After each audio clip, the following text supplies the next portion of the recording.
2 राष्ट्रवादी काँग्रेस एकत्रित येत आहेत, त्याच्यासाठी स्वतः अजित पवारांनी पुढाकार घेतला. का घेतला?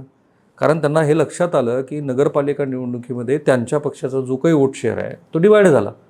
मग डिवाइड झाल्यानंतर जे 4-5 कोर्स करेक्शन त्यांना करायचे आहेत, त्यापैकी एक जे निवडून येऊ शकतात ते गुंड वगैरे सगळे घ्या, 2 स्वतःच्या मताची विभाजनी टाळा, 3 आता ते मला थेट तसा त्यांच्यावरती आरोप करायचा नाही आहे, पण जे लोक वेगळे राजकीय पक्ष सोडून वेगळ्या राजकीय पक्षामध्ये गेले ते फक्त जाताना रिकामे गेले नाही, त्यांच्याबरोबर त्यांच्या पैशाच्या थैल्या पण गेल्या. तुम्ही या, तुम्हाला 1 कोटी रुपये देतो, 2 कोटी रुपये देतो.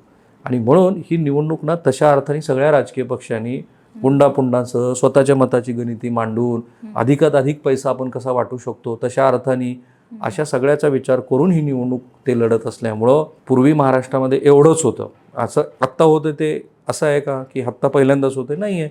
अशा पद्धतीचा पैशाचा गैरवापर, मतदारांना दिली जाणारी प्रलोभनं ही पूर्वी पण होती.